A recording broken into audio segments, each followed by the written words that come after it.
Argentina, Brazil বিশ্বকাপ আসলে বাংলাদেশে আমাদের আর্জেন্টিনা ব্রাজিলদের ফ্যানদের অবস্থা দেখা যায়।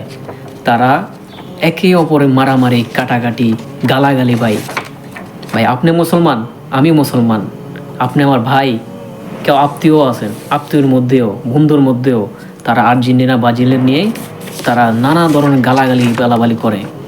1 মাস ভাই, আপনি 1 মাসে যে কত গালাগালি করছেন এই যে হিসাবের বাইরে। আপনি ব্রাজিলকে গালি দিচ্ছেন, আপনি আর্জেন্টিনাকে গালি দিচ্ছেন, কিন্তু আপনি জানেন এটার কারণে আপনি কত যে গুণাভাগী হচ্ছেন হিসাব নাই।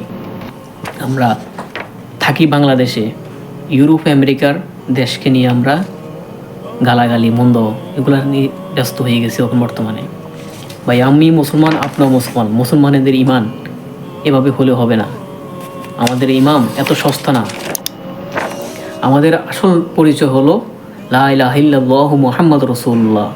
আমরা কোনো ইহুদিদেরকে অনুসারী করি না, আমরা একমাত্র মুহাম্মাদের রাসূলুল্লাহ সাল্লাল্লাহু আলাইহি ওয়াসাল্লাম ওনার অনুসারী। আমরা ওনার পতাকা নিয়ে বাড়াবাড়ি করব, ওনার পতাকা আমরা বাড়িতে টাঙাবো, ওনার পতাকা নিয়ে আমরা গর্ব করব যে দেখেন আমার একটা পরিচয়, সেটা শুধু এটা। কোথায় আর্জেন্টিনা, কোথায় মুহাম্মদ রাসূলুল্লাহ? তো তোমরা কী নিয়ে মারামারি করো? যেটা নিয়ে দরকার মারামারি করার সেটার তোমাদের খোঁজ নাই, সেটা নিয়ে তোমাদের কোনো মাথা ব্যথা নাই। আজকে আমাদের রাসূলুল্লাহ সাল্লাল্লাহু আলাইহি ওয়াসাল্লামের ওনার যে দাওয়াত, ওনার যে জ্ঞান অর্জন বলতে বলছে যে তোমাদেরকে যে তোমরা এগুলো করো, তোমরা দাওয়াত না দিয়ে, ইসলামিক দাওয়াত না দিয়ে গুমরাহ হয়ে আর্জেন্টিনার ব্রাজিলদের মতো দেশগুলোকে অনুসারে করতেছো, তাদেরকে তুমি আইডল বানাচ্ছ। ভাই শোনো, খেলো, তোমার খেলা পছন্দ, ঠিক আছে, খেলোয়াড় পছন্দ, বলতে পারো যে আমার খেলাটা তার ভালো লাগে, ঠিক আছে, সমস্যা নাই। কিন্তু তাই বলে তোমরা মারামারি করবা, এগুলো নিয়ে হাসাহাসি করবা, ফেসবুক স্ট্যাটাস দেবা, আর ভাই ভাই মন্দ করবা, এগুলো ভাই করো না ভাই, ঠিক আছে।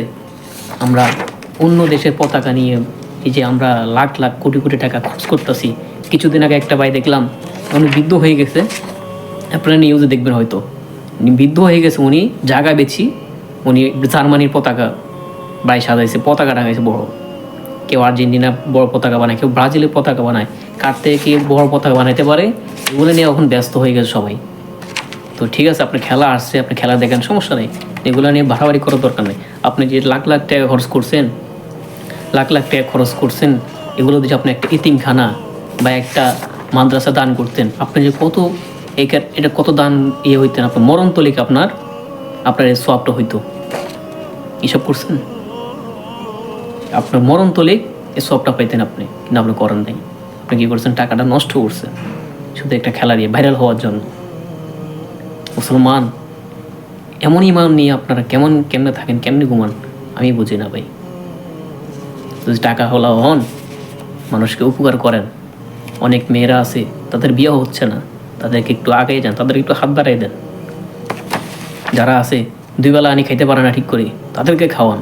অনেক অনাথ শিশু আছে, তারা রাস্তায় বসে বসে খাওয়ার জন্য হাহাকার করে, এগুলোর আপনারা খবর রাখেন না।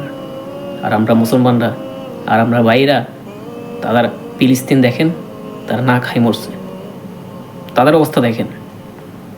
আপনারা তাদেরকে তো সাহায্য করতে পারেন একটু, কিন্তু না, আপনারা 30 কাঠা 40 কাঠা জায়গা বেঁচেও আপনারা পতাকা বাড়ান। আর যেটাই বলবো সর্বশেষ আমার কথা ভাই, আমরা বাড়াবাড়ি করলে আমরা লা ইলাহা ইল্লাল্লাহর পতাকা নিয়ে বাড়াবাড়ি করবো, লা ইলাহা ইল্লাল্লাহর পতাকা নিয়ে আমরা বাংলাদেশে টাঙাবো, উড়াবো, ঠিক আছে। এটা নিয়ে কেউ যদি আপনার কোনো কথা বলে, এটা নিয়ে তো যদি আপনার সাথে কেউ তর্ক করে, তাকে ডাইরেক্ট জবাব করে দেবেন, কারণ এটা আমার ইমান, এটাই আমার রাসূলুল্লাহ সাল্লাল্লাহু আলাইহি ওয়াসাল্লামের, এটাই আমাদের আদেশ। এটা নিয়ে কেউ বাড়াবাড়ি করতে পারে। মুসলমান হলে আপনি এটা নিয়ে বাড়াবাড়ি করবেন, ইহুদিদের নাসারাদের পতাকা নিয়ে বাড়াবাড়ি করবেন না, তাহলে আপনি বোঝা যাবে প্রকৃত আপনি মুসলমান। ওগুলো আর্জেন্টিনা ব্রাজিল নিয়ে বাড়াবাড়ি করার দরকার নেই ভাই, ঠিক আছে। আশা করি বুঝতে পারছেন। যদি অবশ্যই বুঝে থাকেন, অবশ্যই ভিডিওটা লাইক করে দেবেন। আর যারা বুঝেন না, তারা আশা করি একটু মেধা খাটিয়ে ভাবেন আমরা কী নিয়ে বাড়াবাড়ি করছি। সবাই ভালো থাকবেন। আসসালামু আলাইকুম ওয়া রাহমাতুল্লাহ।